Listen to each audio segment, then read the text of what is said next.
Large scale ragging আমাৰ লগাবলৈ চেষ্টা কৰিছিল, কিন্তু এডমিনিষ্ট্ৰেশ্যনৰ হেল্পত মিলি তেওঁলোকে যিহেতু কৰিলে আমি 19 কমপ্লেইন ইলেকশ্যন কমিশ্যন ইণ্ডিয়াক আমি দিছোঁ। আপোনালোকে শুনি পাব টাইম টেবুল আছে 9:39 AM 26 তাৰিখ যদি ইলেকশ্যন হ'ল, এবাৰ একনলেজমেণ্ট আছে আমাৰ তাতে 9:39 AM, 9:50 AM, 10:49 AM, 11:20 AM, 11:42 AM, 11:57 AM, 1:48 PM, 2:35 PM, 2:46 PM, 2:51 PM, 2:53 PM, 3:36 PM, 4:11 PM, 3:36 PM, 4:44 PM, 4:57 PM, 5:39 PM, 5:44 PM, 6:39 6টা বজাত 39 মিনিটত আমি লাষ্ট তাৰিখটো দিছোঁ। এইটো 26 তাৰিখ ৰাতি যিটো দিছোঁ এটা সময়, এই তাতে আমি 38 চেণ্টাৰ পলিং চেণ্টাৰত লাষ্ট তাৰিখৰ নাম ধৰি কেনেকুৱা হৈছে কি হৈছে গোটেই বস্তু দি আমি এইটো দিছোঁ, ৰাতি এটা সময়ত দিছোঁ। Nothing, no action has been taken by anyone. Casting কিমান হৈছে আৰু কাউণ্টিং কিমান হ'ল? কাষ্টিং হৈছে আপোনাৰ এজ পাৰ ইচিৰ যিটো আছে সেই কাষ্টিং পৰা আপোনাক দেখা যায় যে 3000 কাষ্টিং হ'ল 11,43,796 আৰু কাষ্টিং হ'ল এইটো কাউণ্টিং হ'ল 11,47,607। A difference margin of 3,811 দেখা যায় এক্সেছ কাউণ্টিং হৈছে। নৰ্থ কৰিমত EVM-ত যিটো বুথ দেখাইছিল যিটো কাষ্ট হৈছে আমাক তাতে যিটো 17C ফৰ্ম থাকে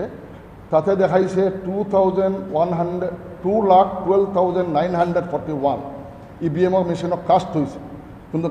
গণা সময়ত দেখা যায় 2,13,348 407টা এক্সট্ৰা গ'ল। এইটো নৰ্থ ফিগাৰটো হ'ল নৰ্থ কৰিমগঞ্জ। EVM-ত যিটো কাষ্টিং দেখাইছে 2,12,941 কাউণ্টিং হৈছে 2,12,941 আৰু কাউণ্টিং হৈছে 21,3348 minute by 2,13,348 a difference of 407 হিচাপটো চাই ল'ব। মই ৰেটমেটিকটো ইমান হেৰি নহয়, মিলাই ল'ব আপোনালোকে। পাথাৰকান্দি এইটো হ'ল কৰিমগঞ্জ ডিষ্ট্ৰিক্টত যিটো পৰে। পাথাৰকান্দি EVM-ত যিটো দেখাইছে 1,44,444 তাৰ মানে 5টা চাৰি 5টা চাৰি 1,44,444 আৰু কাউণ্টিং কৰিছে 1,46,894 that is 1,46,894 হ'লে ডিফাৰেঞ্চ হ'ল 2,450। এইটো হ'ল পাথাৰকান্দি। ৰামকৃষ্ণনগৰ সমষ্টি EVM-ত পোৱা গ'ল 1,70251 আৰু কাউণ্টিঙত পোৱা গ'ল 1,71134 ডিফাৰেঞ্চ অফ 883 1,71134 ডিফাৰেঞ্চ 883 হ'ল সাউথ কৰিমগঞ্জ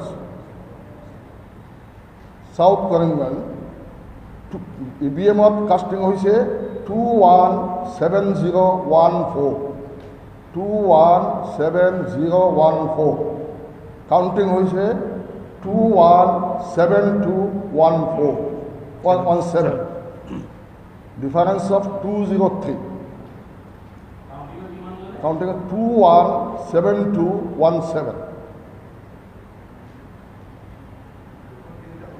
203 চ' এইটো হ'ল কৰিমগঞ্জ ডিষ্ট্ৰিক্টত। কিন্তু বুথ যে EVM-ত সোমাই দিছে সেইদিনা ৰেগিং কৰি তেওঁলোকে কোনো ৰেছপন্স নকৰিলে আমি ইমান 19 কমপ্লেইন চেম ডে দিলোঁ, ৰিচিভ কৰিলে তেওঁলোকে 22 তাৰিখ দিলোঁ, 26 তাৰিখ ৰাতি দিলোঁ যে 38 নাম্বাৰছ অফ পলিং চেণ্টাৰ যে মেক্সিমাম ৰেগিং হৈছে, বুথ কেপচাৰিং হৈছে। এইটো আপোনালোকে ৰেমেডি ৰিপৰ্ট কৰক, নকৰিলে তেওঁলোকে। এতিয়া যেতিয়া কাউণ্টিং হ'ল তাৰপিছত আমাৰ চাৰ্টিফিকেট নিদিয়াৰ কাৰণে আমি ৰৈ থাকিলোঁ 2-4 দিন। পিছত দেখিলোঁ কিছুমান মিডিয়াত আহি গ'ল যে 3,811 দেখা গ'ল এক্সট্ৰা হৈ গ'ল কাউণ্টিঙত এইটো পাই আমি হেৰি কৰিলোঁ লগে লগে আকৌ আমি এটা দিলোঁ ৰিটাৰ্ণিং অফিচাৰক 9 তাৰিখ দিলোঁ যোৱাকালি মৰ্ণিঙত যোৱাকালি দি ইলেকশ্যনখন আমি দিলোঁ তেওঁলোকে ৰিচিভ মেইলত হাৰ্ড কপিটো আজি দিয়া হৈছে আজি অফিচ খুলিছে আজি হাৰ্ড কপিটো দিয়া হৈছে তেওঁলোকে পাইছে এতিয়া কথাটো হ'ল যে ইলেকশ্যনৰ যিটো পিউৰিটি ফেয়াৰনেছ যিটো আছে আমাৰ যিটো আইন যিটো আছে কৰাপ্ট প্ৰেক্টিছ কাক কোৱা হয় বুথ কেপচাৰিং যদি হয় লাৰ্জ স্কেল ৰিগিং হয় কাষ্টিং যদি বেছি হয় এই গোটেই বস্তুটো এমাউণ্টছ টু কৰাপ্ট প্ৰেক্টিছ আৰু কৰাপ্ট প্ৰেক্টিছ হ'লে ৰিপৰ্ট দিব পাৰে if the court is satisfied তো আমাৰ তাতে এতিয়া ন আদাৰ অপশ্যন যেতিয়া আমি অল দ্য এভিনিউজ অল্টাৰনেটিভ যিবোৰ আমাৰ তাতে আছিল চব আমি হেৰি কৰিছোঁ ফ'ল' কৰিছোঁ চবক যেতিয়া দিব লাগে দিছোঁ টাইম টু টাইম জনাইছোঁ মিনিট ৱাইজ মোৰ তাতে হেৰিটো আছে ছেকেণ্ড ৱাইজটো আছে এইটো চব দিয়া হৈছে কিন্তু এতিয়ালৈ আমি একো পোৱা নাই নাপালে আমি আৰু 2-4 দিন আজি চাৰ্টিফিকেটবোৰ বোধহয় আজি পোৱা যাব কৰিমগঞ্জ পোৱাৰ পিছত আমি চাম ইন দ্য মিন টাইম আমি আমাৰ AICCৰ জিতেন্দ্ৰ সিং ডাঙৰীয়া আমাৰ চাফে ডাঙৰীয়া আমাৰ প্ৰেচিডেণ্ট তাতে আছে ভূপেন বৰা ডাঙৰীয়া তেওঁলোকৰ কথা পাতিছোঁ আমাৰ ইয়াতে আমাৰ APCC তেওঁলোকৰ কথা পাতিছোঁ আমি আমাৰ লিগেল টিম আছে লিগেল টিমে ষ্টাডি কৰি আছে আমি কোনটো লাইনত আমি কিন্তু চেলেঞ্জ কৰিম আমি ভোটৰ এটা ভোটৰ হেৰফেৰ যদি হেৰি কৰোঁ আজি 3011 অফিচিয়েলি বাকীবোৰ তেওঁলোকে ডিনাই কৰিব পাৰে তো 3811টো ডিনাই কৰিব মানে তেওঁলোকৰ ৰেকৰ্ড মতে আমি দি আছোঁ চ' এই এন'মালি যিটো হ'ল কাউণ্টিং বেছি হ'ল